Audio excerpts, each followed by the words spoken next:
Hello, everybody. I'm Parsha Becky. Welcome back to another week of Parsha. As I'm sure you recall, we are currently in the middle of reading the fourth book of Chumash, the book of Bamidbar. Bamidbar means in the desert. And for the whole book of Bamidbar, the Jewish people are traveling in the desert on our way from Egypt, where we left in the book of Shmot, to get to our home of Israel. The name of this week's Parsha is Shlach, which means send. And the Parsha is called Shlach, send, because at the start of the Parsha, Hashem says to Moshe, Hey Moshe, Shlach, send some spies to go check out the land of Israel and tell everyone how great it is. So Moshe picks out 12 spies. That's one person from each shevet. There's 12 tribes of the Jewish people. Each tribe has one representative as a spy. This group of 12 spies includes someone we know, Moshe's personal assistant, Yehoshua. And in fact, we learned that Yehoshua isn't really his given name on his birth certificate. When Yeshua was born, he was called Hoshea. But now Moshe says, Hey, Hoshea, I'm changing your name to Yehoshua. That's your name now. And Moshe gives instructions to the spies. He tells them, You're going to go up from the south up into the mountains, and we're going to see on the map that actually makes perfect sense. Because if we look at the map, the Jewish people left Egypt. Let me get my here. Jewish people left Egypt. Egypt is south of Israel. So we're in the desert, and Israel is to the north. So the closest part of Israel is the south part of Israel. So it makes perfect sense. Start in the south. And he says, go up into the mountains. You can see the northern part of Israel is where it's more mountainy. So they're going to go up north towards the mountains. That's the direction that makes perfect sense to go. So they go from the south up into the mountains, and Moshe has some questions to keep them focused while they do their task. He says, You're going to answer me these questions. You're going to tell us what's the land like overall. You can tell us, are the people there strong or weak? Are there lots of people or just a few? Is the land there good for people to live on or not so good? Are the cities there, or do they have walls around them, or are they open to just walk in? Does the land have lots of food growing there or not a lot? Are there any trees there? And in addition to answering these 7 questions, Moshe says, task number 8, I want you to please take back some fruit. Pick some fruit in Israel, bring back some fruit. And in fact, right when the spies are leaving, it's the season that grapes are just starting to get ripe, so there will definitely be fruit for them to pick. So they go, like Moshe suggested, the logical route. They start in the south. They go up towards the mountainy area to the city of Hebron. And in Hebron, there's a family of 3 giants. And they're like, whoa, there's giants here. Crazy. And they keep going to a place called Nachal Eshkol. And they pick a cluster of grapes, like a bunch of grapes like this. Except the bunch of grapes that they pick is this is a normal size for a cluster of grapes. The cluster they pick is so huge that one person can't carry it on his own. They have to tie the grapes to a long stick and have 2 guys holding it, one on each end of the stick, in order to lift the grapes. That is how massive the grapes are. It takes 2 men holding the grapes in order to be able to lift them. And in addition to their massive grapes, they also pick some figs and some pomegranates. They've got a nice sampling of fruit. And after 40 days, the spies return to everyone else and they show them the fruit and they say, So, there's good news and bad news. We checked out the land of Israel. Good news is the fruit is amazing. That land is great for growing things. Look at these giant sized grapes we got. The bad news is there is absolutely no way that we will be able to go into Israel. It's impossible. We saw the people there are so strong, and their cities have big tall walls around them that we can't get through. And there are giants there. We saw giants there. We can't win against giants. And all night long, the people are crying and crying, and they're saying, so they say that we can't win against giants, except there's one guy, one of the spies named Kalev.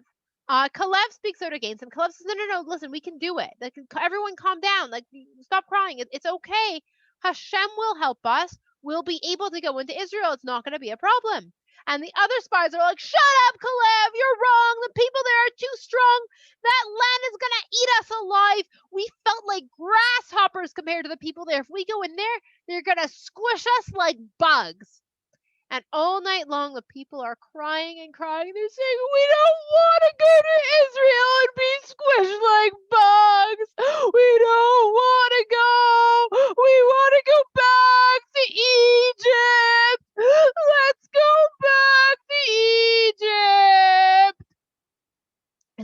yeah, no, let's not go back. Then in the morning, the people, they're like, yeah, let's choose a leader. We're just gonna pick a new leader. We're gonna go back to Egypt. We'll be like, great news, we've come back to be your slaves. And Moshe and Aaron start praying to Hashem. They're like, Hashem, please don't let people do this awful thing.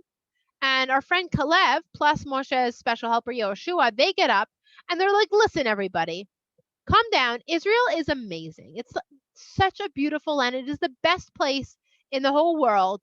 And Hashem loves us so much that Hashem is going to be so nice. Hashem is giving us this land. Hashem is going to help us get in there. Hashem will help us win any fight. There is no reason to be scared because Hashem can do anything. We just need to trust Hashem. We're going to eat those giants for breakfast. It's going to be a piece of cake. And all the other people are like, hey, we've got an idea. Let's throw rocks at Yoshua and Caleb to try to kill them. That's not a good idea.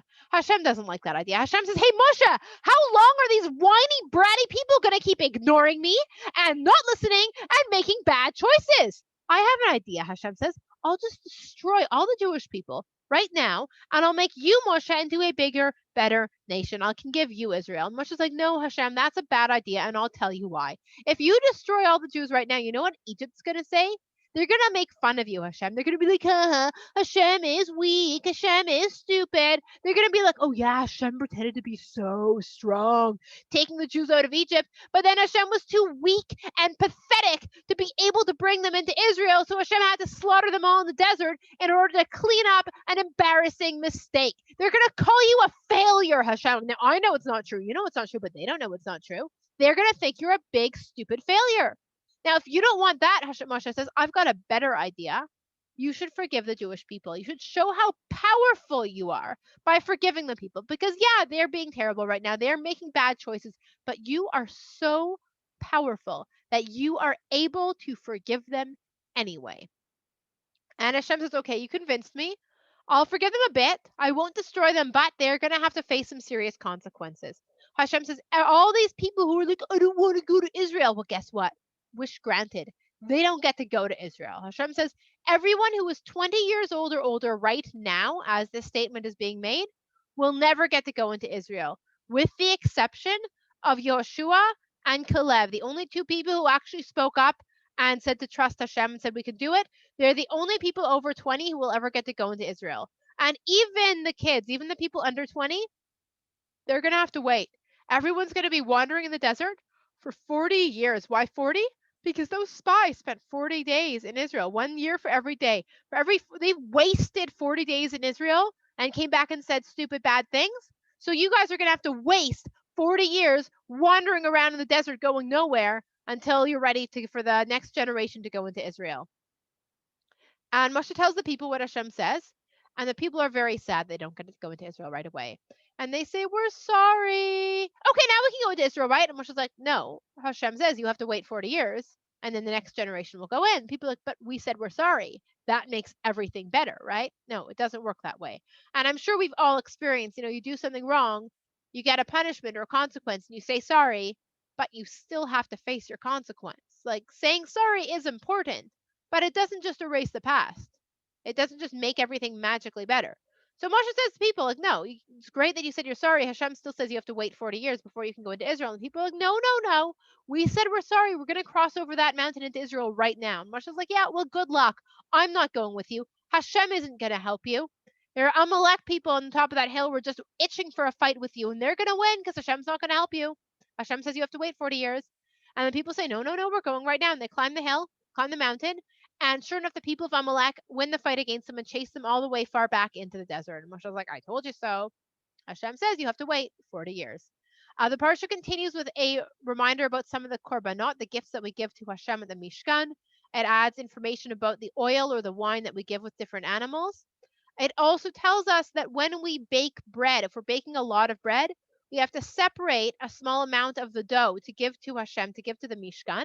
And in fact, even today, even though we don't have a Mishkan anymore, we still do this. When we bake large amounts of bread, we separate a small handful of the dough to give to Hashem. And that separated dough was called challah.